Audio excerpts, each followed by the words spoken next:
자, 이제 하나님 말씀 함께 보겠습니다. 오늘 우리들에게 주시는 하나님의 말씀은 요한복음 8장 28절에서 36절까지의 말씀입니다. 이 기록된 계시의 말씀을 제가 읽을 때 하나님의 음성을 다 함께 들으시기를 바랍니다. 이에 예수께서 이르시되 너희가 인자를 든 후에 내가 그인 줄을 알고 또 내가 스스로 아무것도 하지 아니하고 오직 아버지께서 가르치신 대로 이런 것을 말하는 줄도 알리라. 나를 보내신 이가 나와 함께 하시도다.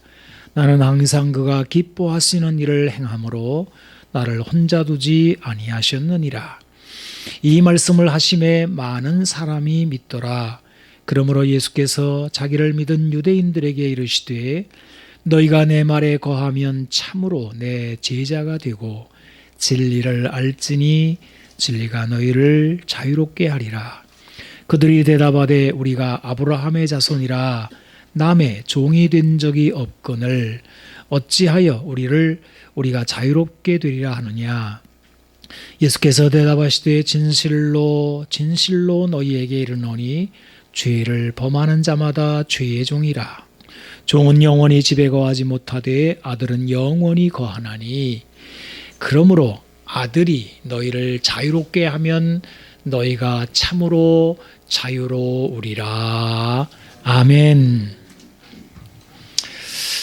여러분은 자신과 다른 사람과 마주칠 때 어떤 반응을 하십니까?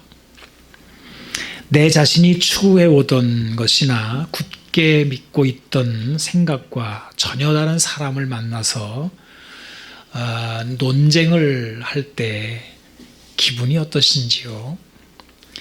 아마 대부분 마음이 좋지 않을 것입니다. 저 사람은 틀렸어. 정죄가 마음속에서부터 꿈틀 올라옵니다. 그런데 이상한 것은 화만 나는 것이 아니라 마음 한구석에는 불안한 마음도 생긴다는 것입니다. 혹여 내가 틀렸을까? 여러분, 강아지가 특히 조그만 강아지일수록 왈왈왈왈 하고 많이 짖는 이유는 자신을 과시함과 더불어서 불안하기 때문이라고 합니다. 이런 것 같은 거지요. 그래서 사람은 사상이 다른 집단과 충돌할 때 각을 지며 소리를 높입니다.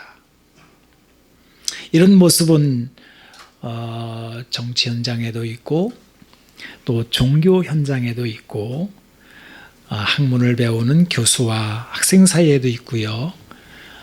친구나 여러분의 가족 간에도 논쟁을 벌일 때도 생깁니다. 좀 가벼운 주제, 뭘 먹을까? 짜장면 먹을래? 짬뽕 먹을래? 그 정도라고 한다면은 금방 잊혀질 수도 있겠지만 내용이 중할수록 국가적인 문제라든지 또 먹고 사는 문제라든지 내일의 문제라든지 이렇게 중할수록 분노와 불안은 그만큼 커집니다. 가장 큰 갈등은 어디일까요? 어느 영역일까요? 종교의 영역입니다. 인생의 절대적인 영역에 속해 있기 때문입니다. 이 사이비 종교에 있다가 이렇게 어떻게 빠져나온 사람들 이야기를 들어보면 그렇게 힘들었다고 그래요. 자신이 철떡같이 믿고 있던 신앙의 체계가 거짓으로 드러났을 때 하늘이 무너진 것 같다. 그런 충격을 받았다라고 합니다. 그래서 이제 이 충격을 받으면 그냥 몇 달, 몇 년, 어떤 사람들은 아주 평생 폐인같이 그렇게 되어 버립니다. 자신이 추구해 오던 절대적인 믿음이 이렇게 무너질 때 일어나는 현상입니다.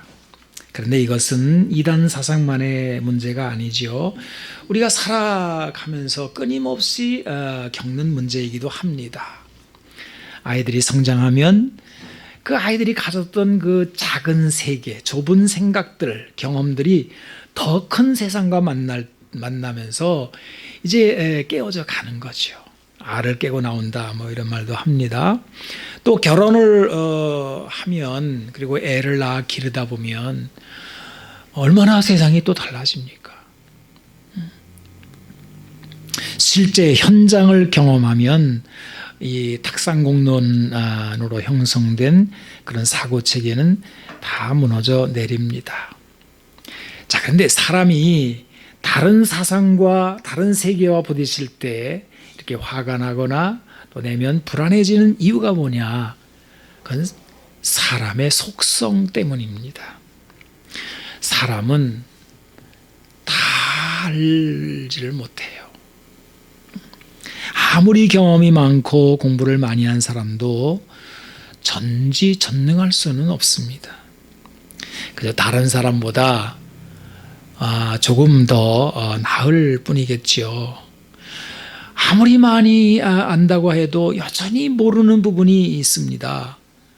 우리 사람은 변하고 소멸하는 존재입니다. 가고 다시 오지 못합니다. 그러므로 누구든지 자신이 틀리고 잘못 아는 것에 대해서 막 화를 내고 막 자기를 막 주장하고 막 이렇게 하고 불안해한다면 그는 자기 자신을 하나님의 위치에 올려놓는 오류에 빠져 있다라고 해도 좋을 것입니다. 자, 그러면 이렇게 화가 나고 불안해지는 것을 극복하려면 어떻게 하면 좋을까요? 이에 대한 놀라운 대답이 바로 오늘 우리가 읽은 요한복음 8장 32절에 담겨 있습니다. 진리를 알지니 진리가 너희를 자유롭게 하리라. 진리만이 우리에게 자유함을 줍니다. 그래서 우리는 진리로 피하면 불안을 피할 수 있습니다. 여러분이 논쟁하는 사람과 싸울 필요도 없고요. 그 사람 때문에 불안해할 필요도 없습니다. 내가 옳다고 소리를 높이고 온갖 증거를 다 들이대고 내가 이긴다고 해도 소용이 없는 거예요. 증오와 불안만 커질 뿐이고 결국 서로의 장벽만 높아질 뿐입니다. 그래서 이런 말이 있어요. 이거 전도에 대한 얘기인데요. 전도할 때는 논쟁하지 말아라. 이겨도 지고 져도 진다 그래요. 이게 무슨 말이냐면요, 지면은요 그거 봐라 하고 안 믿고요, 이기면요 지면은 내가 지면은 이제 그거 봐라 하고 안 믿고요, 자기가 이기면, 우리가 또 이기면 기분 나빠서 교회 안 온대요.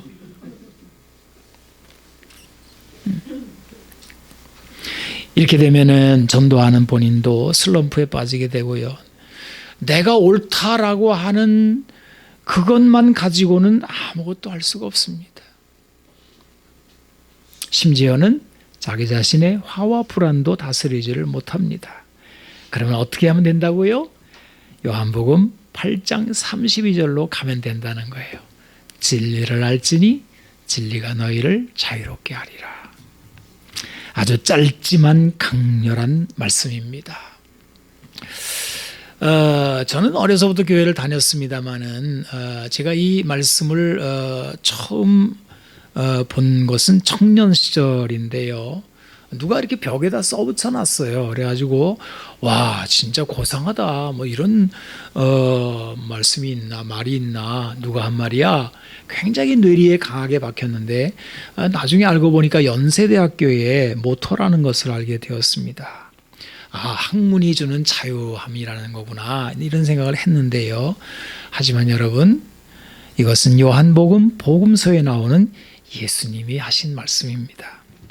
이것은 학문의 자유에 대한 말씀이 아니고요, 사람이 자유를 누리는 것은 이거보다 훨씬 큰 일입니다. 학문으로는 여기에 도달할 수가 없어요. 우리가 이 말씀을 제대로 이해하려면 요한복음 1장에서부터 오늘 우리가 읽은 8장까지 전체를 살펴볼 필요가 있습니다.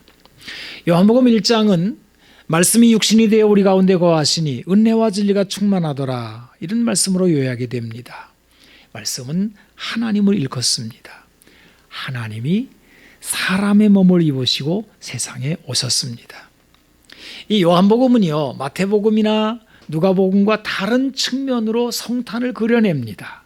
1장 18절은 이렇게 기록되어 있습니다. 본래 하나님을 본 사람은 없으되 아버지 품속에 있는 독생하신 하나님이 나타내셨느니라.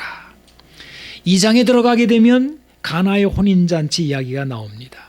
예수님은 물로 포도주를 만드심으로 첫 이적을 나타내시면서 이제 일을 시작하십니다. 3장에 가게 되면 세례 요한이 예수님을 증거하는 이야기가 나오지요. 그리고 4장부터 6장까지는 이제 예수님이 온갖 병든 자를 고치셔요.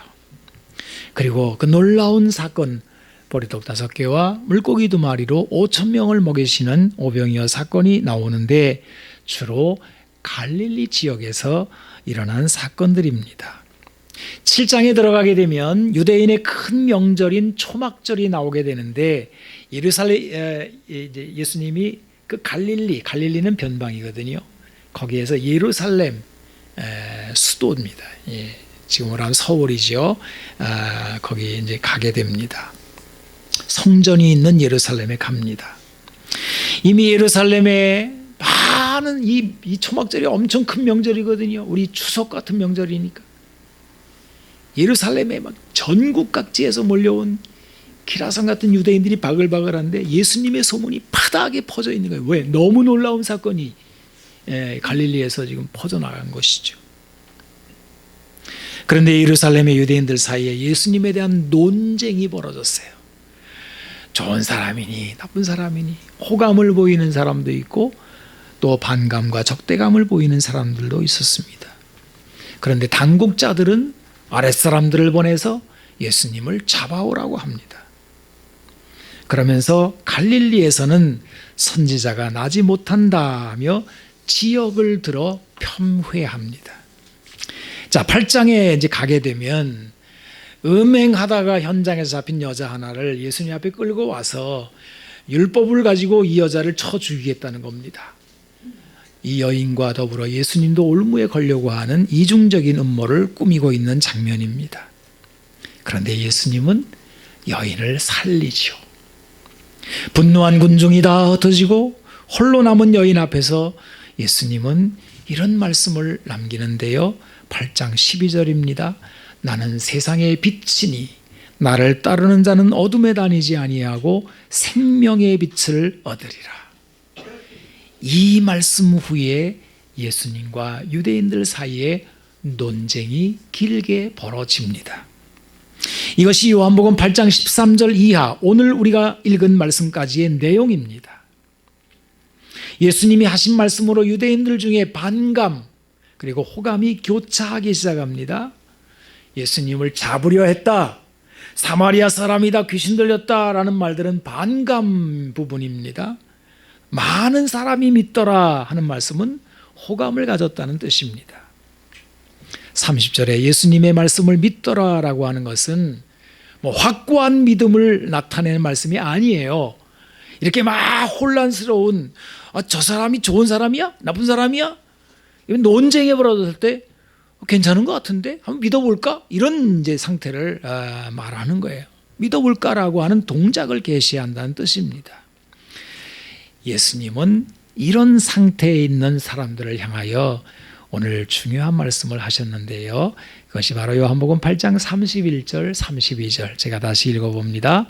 그러므로 예수께서 자기를 믿은 유대인들에게 이르시되 너희가 내 말에 거하면 참으로 내 제자가 되고 진리를 알지니 진리가 너희를 자유롭게 하리라. 자, 이 말씀은 확고한 믿음에 있는 사람들에게 하신 말씀이 아닙니다. 여전히 마음의 갈등과 의혹을 품고 말씀을 들으면서 괜찮은 것 같은데 그쪽에도 일리가 있는 것 같은데 한번 믿어볼까? 이런 사람들에게 주시는 말씀입니다. 이제도 말씀드림처럼 사람은 자기 생각과 다른 사상이나 믿음을 만났을 때 혼란을 겪습니다. 화가 나기도 하고 또 상대방을 정죄하거나 혹은 내가 일면 틀렸을까? 라는 불안감에 들게 됩니다. 여기 지금 예수님 앞에 유대인들의 모습이 바로 그런 모습입니다. 여러분, 이 유대인들은요, 그냥 세상 사람들이 아닙니다. 이미 하나님을 믿는 사람들입니다. 아브라함의 후손이고요. 그들은 율법을 가졌습니다. 믿음에 대해서는 자신들이 세계 최고입니다. 선민입니다. 이것이 그들 스스로 자부하던 것들입니다. 그런데 예수님은 이들을 향하여 너희는 하나님을 알지 못한다 라는 엄청난 선포를 하신 것입니다. 이뿐이 아니죠. 너희는 너희 죄 가운데 죽을 것이다 라고도 합니다. 8장 21절에 나오는 말씀입니다. 메시지 여기에는 이렇게 번역을 해놨는데요. 너희는 죽음이라고 하는 막다른 길에 있다. 너희는 지금 너희 삶에서 하나님을 놓치고 있다. 유대인들이 충격에 빠집니다. 우리가 지금 성전에 있고 예배 중이고 그리고 우리는 아브라함의 자손이고 우리가 하나님을 모른다고? 그런데 예수님은 한술 더 뜨십니다.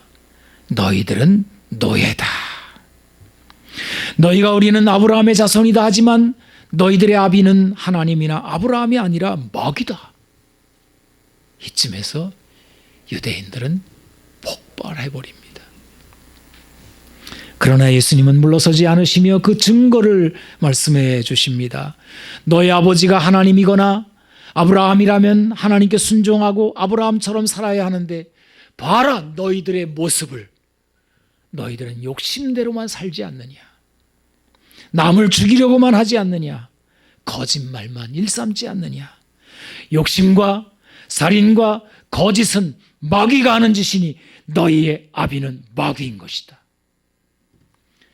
생각으로 주장하지 말고 자신의 행위를 살펴보고 주장하라 라고 말씀하시는 거예요.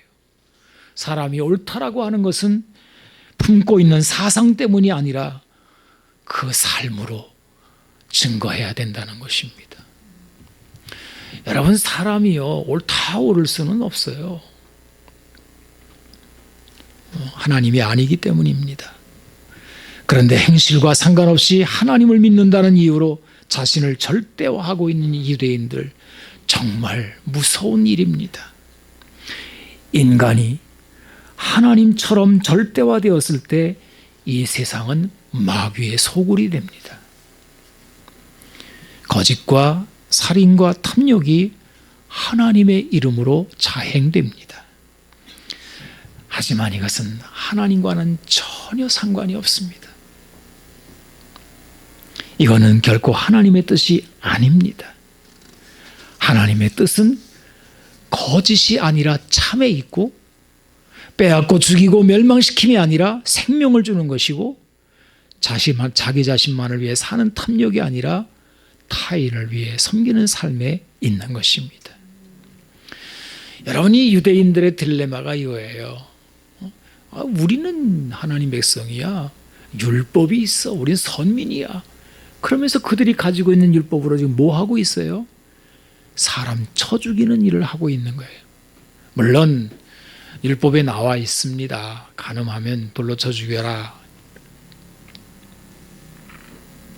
그러나 이 율법을 주신 분은 하나님이십니다. 율법의 글자는 사람을 죽이지만 그 안에 있는 율법의 정신은 그런 것이 아닙니다. 율법의 정신은 죽이는 것이 아니라 살리는 것입니다. 유대인들이 이것을 잃어버렸을 때 그들은 율법으로 사람 죽이기를 계속하게 됩니다. 심지어는 예수님도 죽이려고 합니다. 이것은 마귀가 하는 일입니다. 여러분, 왜 이렇게 되었을까 궁금하지 않습니까? 왜 하나님을 믿는다는 사람들이, 성전에 예배 중에 있는 사람들이, 하나님의 말씀인 율법을 손에 들고 있는 사람들이 왜 이렇게 되었을까요? 그 이유를 오늘 본문은 아주 간결하게 이야기합니다. 사람이 죄의 종되었기 때문이라고 말을 해요. 죄의 노예라는 없다라는 뜻입니다. 여러분, 이 노예라는 말에는요, 자기 의지가 있을 수 없다라는 뜻이 담겨 있습니다. 사람을 죄가 지배하고 있다는 것입니다. 요즘에는 이거를 DNA라고 하지요. 본성입니다. 사람이 죄의 노예로 있는 한 자기 의지로 거짓을 물리치거나 탐욕을 거절하거나 타인 죽이는 것을 막을 방도는 없습니다. 그냥 죄가 끄는 대로 끌려갈 뿐입니다. 사람이 얼마나 자기중심적인지가 이 죄에 의하여 결정되는 거예요. 제가 읽은 귀한 글이 있어서 여러분에게 읽어드리고 싶습니다. 오늘날 우리 사회나 개개인이 속한 공동체나 개인도 마찬가지입니다. 내 주위에 있는 사람들만 위하면서 사는 일처럼 쉬운 것도 없습니다. 나와 말씨가 비슷한 사람들과 이야기하는 일처럼 편한 것은 없습니다. 반면에 나와 말씨가 다른 사람들과 이야기하는 일은 힘이 듭니다. 내 가족의 범위를 넘어서는 이들을 신경 쓰고 배려하는 일들은 쉽지 않습니다. 그것은 본성을 거스르는 문제이기 때문입니다. 나만을 생각하고 자기중심적으로 사는 일은 배우지 않아도 저절로 됩니다. 이 일을 위해서 정당을 만들거나 도덕과 윤리를 만들거나 교본을 만들 필요도 없습니다. 사람은 내버려두면 다 자기 자신만을 위해 삽니다. 다 자기 가족을 중심으로 삽니다. 다 자기가 나고 자란 지역을 최고로 중시하며 삽니다. 사람은 내버려두면 자기 인종, 자기 민족만을 최고라고 생각합니다. 어쩌면 선민의식은 어느 시대 어느 민족에게나 있는 것인지도 모르겠습니다. 모든 민족이 배타성을 가지고 삽니다. 우리가 안전하다면 다른 민족에게 폭력이 행해져도 상관없다. 나와 우리 가족과 우리 집단을 위해서라면 다른 누가 죽어도 상관없다고 생각하는 것은 우리가 가지고 있는 자연스러운 본성입니다. 우리는 가만 내버려두면 오만해집니다. 다 교만해집니다. 그리고 자기와 상관없는 일에 대해서는 다 무관심해집니다. 참으로 쉬운 길, 넓고 편한 길입니다. 철저한 자기중심성, 이것이 죄의 핵심적 특징입니다. 제가 독일이 히틀러가 나왔을 때 독일 교회가 전부 히틀러 지지했거든요. 어떻게 교회가 이렇게 됐을까 하고 글을 읽어보니까 끔찍하더라고요. 독일 민족을 위해서 교회가 그냥 자기중심성으로 확 기울어지면서 히틀러를 대환영하고 히틀러를 하이 히틀러, 구세주라고 불렀습니다. 참 무섭지요. 제가 이 글을 좀 더 읽어보겠습니다. 인간이 가지고 있는 딜레마 중 하나는 인간이 사라지지 않으면 문제가 해결되지 않는다는 것입니다. 사람이 존재하는 이상, 각기 다른 존재들이 한자리에 모여 있는 이상 문제가 생기지 않을 수 없습니다. 2명이 있으면 최소한 2개의 문제가 있고 20명이 있으면 최소한 20개의 문제가 있는 법입니다. 우리가 죽거나 사라지지 않는 이상 문제는 해결되지 않을 것입니다. 인간의 노력에 의하여는 그 어떤 구원의 가능성도 존재하지 않는다는 것을 깨닫게 됩니다. 참 딜레마지요. 사람은 어쩔 수 없는 죄의 본성을 가지고 있는데 이 문제를 해결하려면 사람이 사라져야 된대요. 근데 더 어려운 게 뭐냐면 사람은 이 지경임에도 불구하고 이것을 인정하려 하지 않는다는 것입니다. 죄의 특성 중 하나이기도 합니다. 그래서 할 수 없음에도 불구하고 부단히 붙들고 노력하고 놓지를 않습니다. 누가 와서 해결해야 합니까? 하나님이 오셔야 합니다. 하나님이 오셔서 우리를 새롭게 만들지 않는 이상 이 세상에 우리들에게는 가망도 없고 소망도 없는 것입니다. 이 구약 성경이 되게 지루해요. 길고요. 여러분, 왜 구약 성경이 이렇게 길고 지루할까 생각해 본 적이 있으십니까? 똑같은 말을 반복하는 것 같아요. 한 번만 얘기하지 왜 똑같은 얘기를 또 하고 또 하고 또 하고 또 하고. 에이, 재미없어. 재미없는 정도가 아니라 그냥 팽개치고 싶을 정도로 지루하게 끌고 나가는 이유가 무엇입니까? 사람이 손을 들고 항복. 하나님, 이제 사람에겐 더 이상 소망이 없습니다. 이제는 하나님이 오셔야만 합니다 하는 상태까지 가야만 했기 때문입니다. 이 물에 빠진 사람을 건져내는 데에는요, 한 가지 유념해야 하는 것이 있다고 합니다. 허우적거림이 끝나야 한다고 그래요. 물에 빠졌다고 뛰어들어가서 건지려고 하면은 그 사람의 힘이 남아있는 한 같이 빠져 죽을 수밖에 없다는 거예요. 자기 힘으로 빠져나올 그 힘으로 몸부림칠 때에는 그냥 내버려 둬야 된다는 거예요. 기운이 다 빠진 상태, 그러나 아직 죽지 않은 때가 바로 뛰어들어 그를 건질 찬스라는 거예요. 여러분, 갈라디아서 4장 4 그리고 5절이 바로 그 부분을 다루고 있어요. 때가 참에 하나님이 그 아들을 보내사 여자에게서 나게 하시고, 율법 아래 나게 하신 것은 율법 아래 있는 자들을 속량하시고 우리로 아들의 명분을 얻게 하려 하심이라.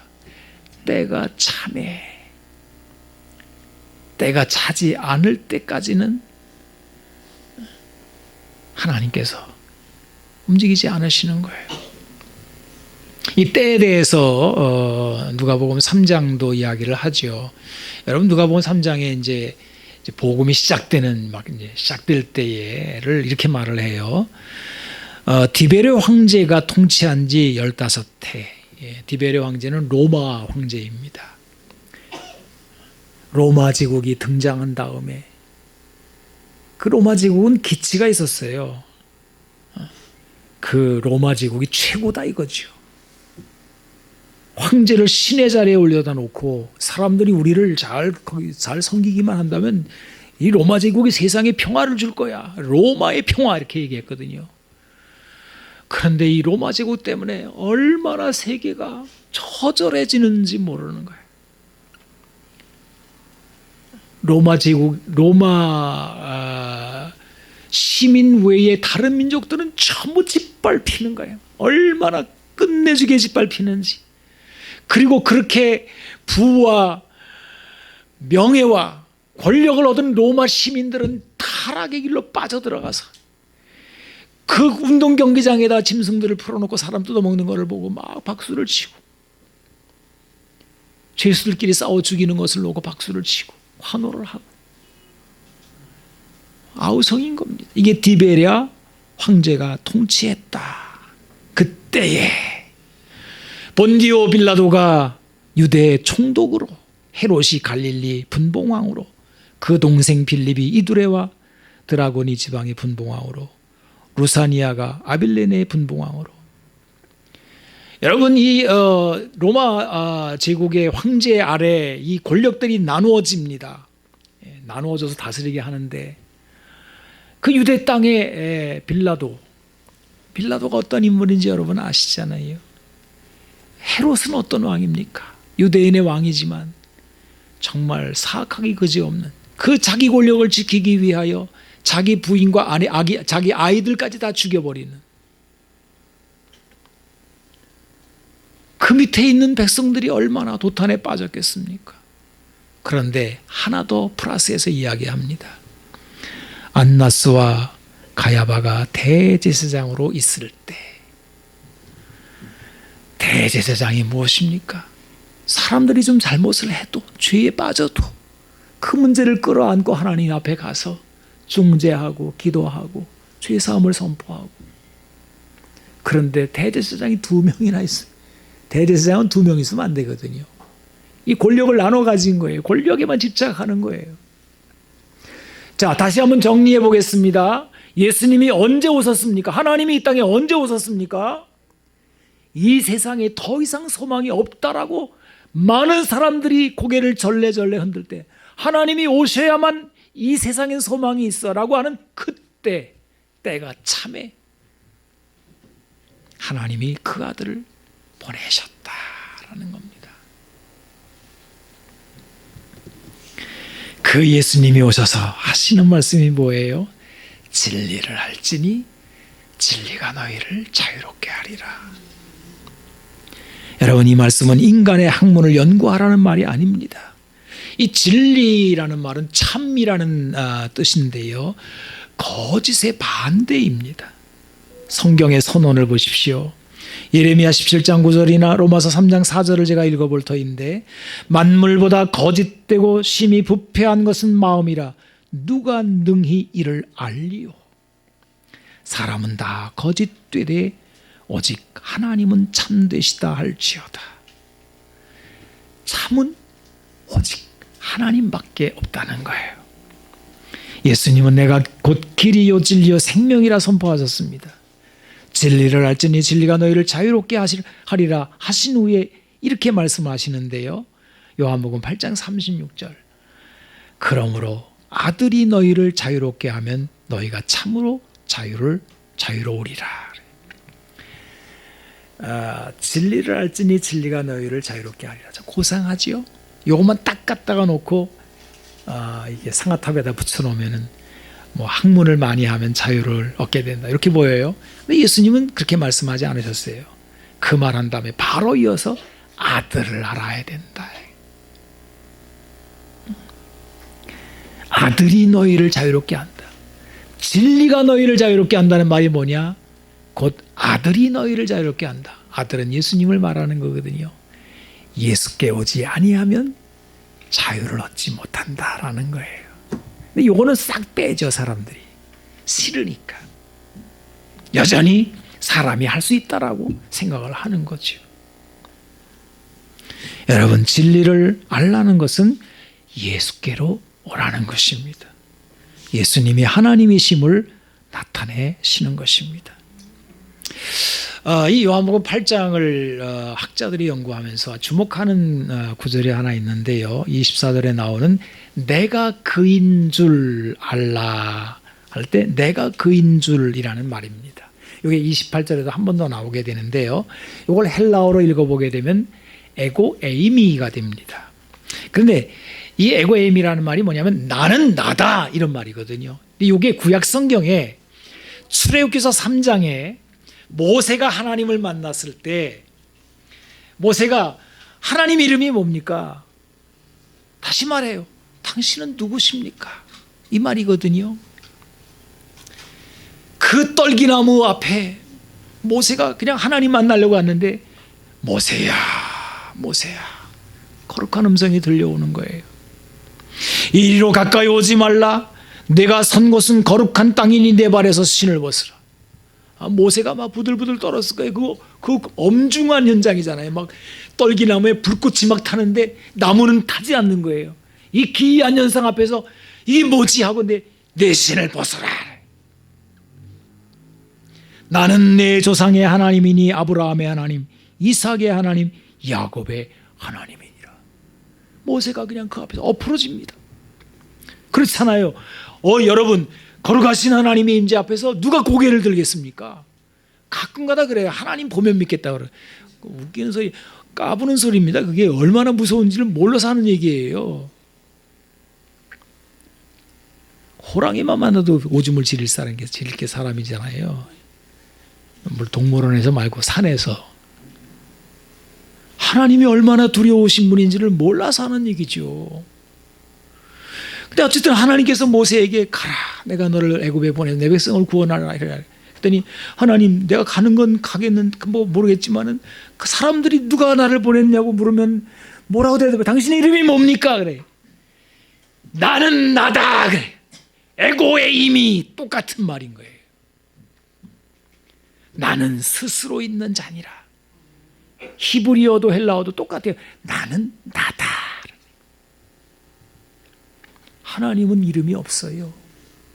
그분은 그분인 거예요.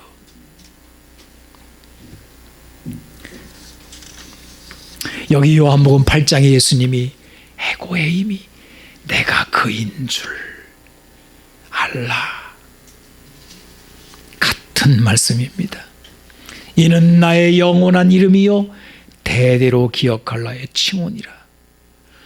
그런데 여기 달라진 게 있어요.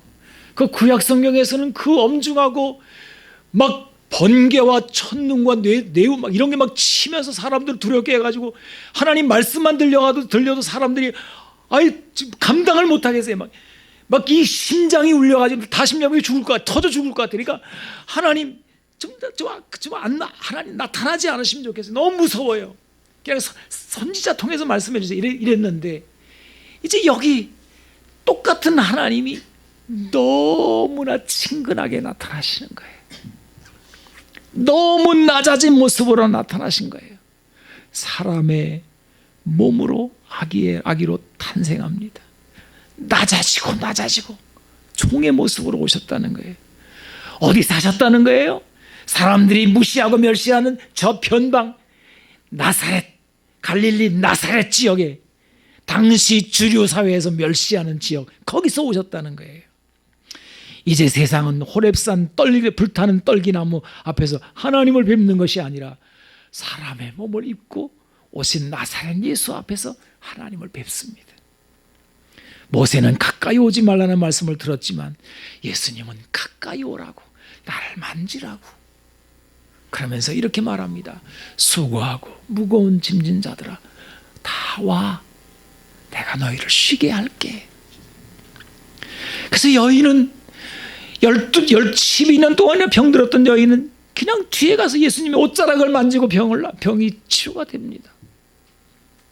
보지 못하는 소경은 지나간다는 이야기만 듣고 소리를 지르고 나를 불쌍히 여기셔서 그랬더니 그분이 멈추어 서가지고 가까이 오라 그러더니 만지시고 낫게 하시고 말이죠. 이렇게 하시는 거예요. 그분이 우리 하나님이십니다. 그분이 예수님이십니다.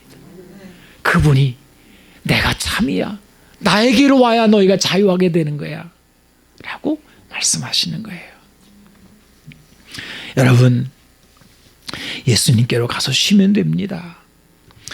나와 다른 사람하고 논쟁할 필요가 없습니다. 아마 여러분들은 저와 똑같이 많은 것을 알고 있고 절대적인 진리 가운데 진리를 내가 소유했다고 생각하는 사람들일 겁니다. 예수 믿는 사람들이 다 그러니까요. 오랫도록 예수 믿는 사람일수록 그 안에 절대성이 점점 커져요. 나는 틀리질 않지. 내가 성경을 알고 있는데, 내가 하나님 자녀인데. 그렇다고 해서 여러분이 절대적으로 옳은 사람은 아니에요. 참되신 분은 예수님밖에 없는 거예요. 그냥 논쟁하지 마십시오. 싸울 필요도 없습니다. 불안해할 것도 없습니다. 정 엉뚱한 얘기를 하고 말도 안 되는 얘기를 하더라도 그러시냐고. 내 걸 바꾸라는 얘기 아닙니다. 그러시냐고. 그래서 그 상한 마음을 가지고 그냥 예수님께로 가서 예수님, 제가 오늘 제가 믿고 있는 것과 다른 얘기를 들으니까 마음이 상하는데 어떻게 하면 좋을까요? 그 예수님이 그러실 거예요. 괜찮아. 네가 틀리고 맞고 하는 게 아니라 내가 진리야. 나에게로 오면 돼. 그러면서 주님께서 우리를 품어주시는 거예요. 그 안에 자유함이 있습니다. 하나님 감사합니다. 우리 예수 믿는 사람들이 빠지기 쉬운 딜레마가 내가 절대적으로 옳다라고 생각하는 것인데 주님께서는 그거를 내려놓고 나에게로 오라고 하십니다. 주님, 나와 다른 사상이 너무 많은 세상 가운데서 마음 상하고 불안할 때가 많겠지만 그러나 주님께로 가서 자유함을 얻게 하여 주시고 사람의 몸을 입으시고 이 땅에 오신 그 예수님으로 인하여 평안을 얻게 하여 주옵소서. 주여, 우리 안에 놀라우신 자유가 참되신 주님 안에 있음을 믿습니다. 감사합니다. 구주 예수님의 이름으로 기도드립니다. 아멘.